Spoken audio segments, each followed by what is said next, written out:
আমার প্রিয় ভাইরা, নফসের উপর নিয়ন্ত্রণ নিতে চাইলে রমাদানের রোজার কোনো বিকল্প নাই। এটা এমন মাস যে মাসের ফজিলতেরও কোনো শেষ নাই।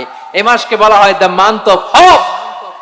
এটা আশা জাগানিয়া মাস। রমজানের কথা শুনলে আশা জাগে না হৃদয়ে? হ্যাঁ, ইদা জা রমাদান ফুতিহাত আবওয়াবুস সামা ওয়া গুল্লিকাত আবওয়াবু জাহান্নাম ওয়া সুফিদাতিশ শায়াতিন। রমাদান আসলে আকাশের দরজাগুলো খুলে দেয়া হয়, মানে জান্নাতের। জাহান্নামের দরজাগুলোকে লক করে দেয়া হয়, শয়তানকে চেইন আপ করা হয়। ইবাদত করলে শুধু করতেই মনে চায়। চিল্লায় বলেন না সুবহানাল্লাহ। রমজানে ইবাদতে যেই মজা পাওয়া যায়, সারা বছর অন্য কোনো মাসে এই মজা আপনি পান? আমার চাঁপাইনবাবগঞ্জের ভাইরা আওয়াজ করে বলেন না, রমজানে ইবাদতে যেই মজা অন্য মাসে এটা পান? কারণ রমজানে ইবাদত করলে সওয়াবও বেশি, ইবাদতের একটা পরিবেশ থাকে, ঠিক কিনা বলেন?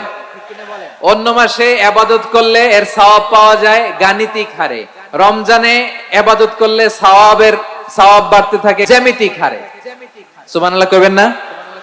অন্য মাসে সওয়াব বাড়ে গাণিতিক হারে, রমাদানে ইবাদত করলে সওয়াব বাড়ে কিভাবে জ্যামিতিক হারে বাড়ে দেখেন। রমাদানে একটা নফল করলে ফরজের সমান সওয়াব, একটা ফরজ করলে 70 থেকে 700 গুণ সওয়াব। রমজানে উমরা করলে হজের সমান সওয়াব। কুল্লু আমালি ইবনে আদম ইউদাফ আল হাসানাতু আশরু আমসালিহা ইলা 700 দিফিন ইল্লা সাওম। সব নেক আমলের সওয়াব বাড়তে বাড়তে 700 গুণ, কিন্তু রোজা ছাড়া। রোজার সওয়াব কি হবে? বান্দা খালি রোজা রাখে, ফেরেশতারা কিছু লিখতে পারে না আমল নামায়, কারণ আল্লাহ বলে এটা কিছু লিখিস না, কারণ as-সাওমুলি, এই রোজা রাখছে আমার জন্য, ওয়া আনা আজজি বিহি, এই রোজার সওয়াব, প্রতিদান, অ্যাওয়ার্ড এটা কিয়ামতের দিন আমি আল্লাহ নিজ হাতে দেব, নিজ হাতে দেব।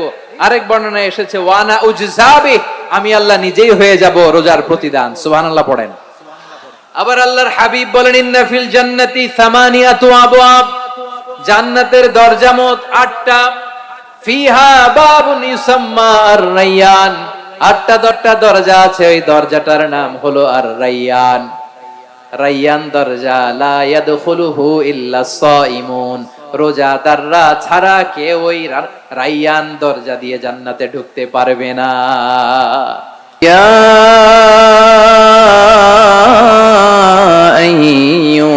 আইয়ুহাল্লাযীনা আমানু সাল্লু আলাইহি ওয়া সাল্লিমু তাসলিমা।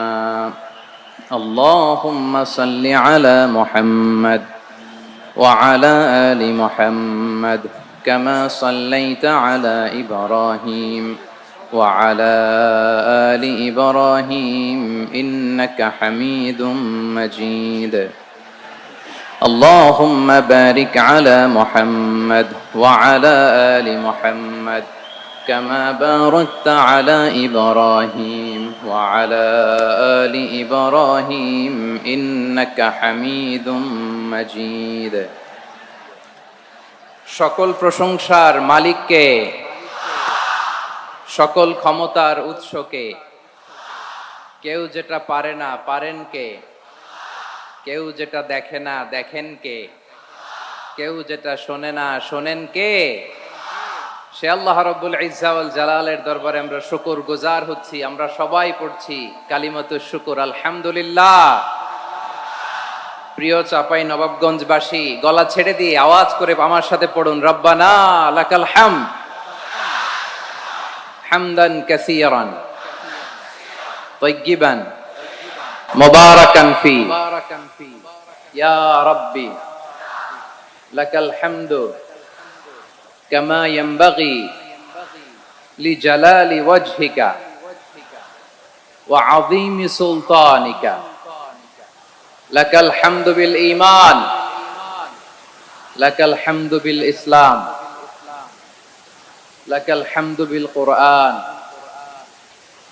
আমার প্রিয় ভাইয়েরা, আপনারা সবাই ভালো আছেন? সুস্থ আছেন সবাই? জোহরের সালাত আদায় করতে পেরেছেন তো জামাতে? দুপুরের খাবার খেয়েছিলেন? আমিও খাই নাই। আপনারা খান নাই? আমিও খাই নাই। নেমেই চলে আসছি, না খেয়ে চলে আসছি। শুনলাম যে লাখো লাখো ইসলাম প্রিয়, কোরআন প্রিয় তৌহিদি জনতা আজকে এখানে একত্রিত হয়েছে, চলে এসেছি সরাসরি আলহামদুলিল্লাহ। প্রিয় ভাইরা, আপনারা জানেন যে এটা আমার বিভাগীয় সফরের এবছরের আল্লাহর অশেষ মেহেরবানিতে সর্বশেষ বিভাগীয় সফর। রাজশাহী বিভাগের প্রোগ্রাম এই চাপাই নবাবগঞ্জে হচ্ছে আলহামদুলিল্লাহ।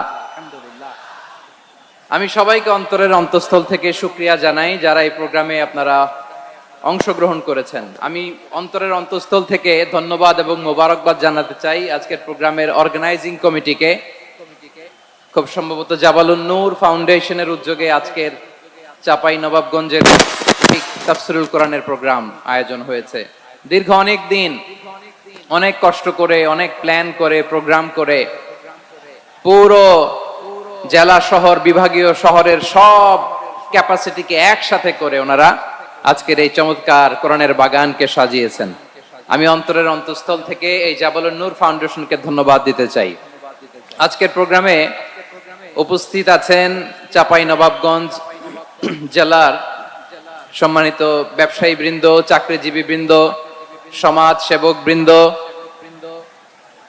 ছাত্র জনতা, পর্দার আড়ালে মায়েরা, বোনেরা, আইন শৃঙ্খলা বাহিনী, প্রশাসনের ভাইয়েরা, বিশেষ করে সেনাবাহিনী, র্যাব, বিজিবি, ভলান্টিয়ার্স, সাংবাদিক বন্ধুরা, মিডিয়া কর্মী, ইউটিউবার্স, আমি সবাইকে অন্তরের অন্তঃস্থল থেকে শুভেচ্ছা এবং মোবারকবাদ জানিয়ে শুরু করছি।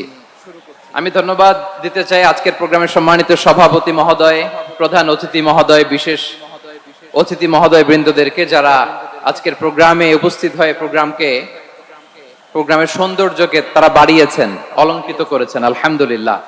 আমি সবাইকে শুকরিয়া, মোবারকবাদ এবং ধন্যবাদ জানিয়ে শুরু করছি। প্রিয় ভাইরা, আমরা নতুন একটি বাংলাদেশ পেয়েছি আলহামদুলিল্লাহ, নতুন ভোরের বাংলাদেশ। এখন আমাদেরকে ঐক্যবদ্ধ থাকতে হবে, বিচ্ছিন্ন থাকলে হবে না, ঠিক কিনা? আমি প্রায় বলি, যখন আমরা একা থাকি তখন আমরা ব্যক্তি, যখন আমরা সবাই মিলি তখন আমরা শক্তি। আমাদের এই ইউনিটি, আমাদের এই ঐক্যবদ্ধ শক্তিকে আগামীর ইসলামের জন্য কাজে লাগাতে হবে। চিল্লায় বলেন ঠিক কিনা? Specially the Gen Z of Chapainawabganj, the Gen Z of Rajshahi, তোমরা দেখিয়ে দিয়েছ কিভাবে জালিমকে শায়েস্তা করতে হয়। আল্লাহু আকবার। চোখের ইশারায় কি তাদের কানেক্টিভিটি, কি তাদের বোঝাপড়া। 16-17 বছরে যেটা করা যায় নাই, অল্প কয়েকদিনের ব্যবধানে তাদের ইউনিটি গোটা বাংলাদেশকে উজ্জীবিত করেছে। চিৎকার করে বলেন ঠিক কিনা? এই উচ্ছ্বাস, এই ইউনিটি, এই সম্প্রীতি আমাদেরকে বজায় রাখতে হবে। এই যে আমরা ইউনাইটেড, আমরা উচ্ছ্বসিত, আমরা একসাথে দেশ গড়ার কাজে ঐক্যবদ্ধ হতে চাই, এটা আবার অনেকের ভাল লাগে না, ঠিক কিনা বলেন? আমাদের সুখ অনেকের ভালো লাগে না। নানামুখী ষড়যন্ত্র। এমন এক দেশের পাশে আমরা প্রতিবেশী হয়ে আসছি, আমাদের অনেক কিছু বুঝে শুনে স্টেপ ফেলতে হয়। চিল্লায় বলেন ঠিক কিনা? আমরা যদি ঐক্যবদ্ধ থাকতে পারি, কেউ আমাদের কিছু করতে পারবে না। এজন্য আগামীর বাংলাদেশ ঐক্যবদ্ধ বাংলাদেশ। আমরা এমন রাজনৈতিক বন্দোবস্ত চাই যেখানে কেউ কাউকে জুলুম করার সাহস দেখাবে না, নতুন করে আর কেউ জালিম হবে না, নতুন করে ফ্যাসিস্ট হওয়ার সাহসটুকু, দুঃসাহসটুকু কেউ দেখাতে পারবে না। এরকম বাংলাদেশ আমরা চাই কি চাই না? আওয়াজ করে আপনার মতামত জানান দেন। এরকম নতুন ভোরের বাংলাদেশ আমরা চাই কি চাই না? কারা কারা চাই হাত তুলে আল্লাহর দেখায়।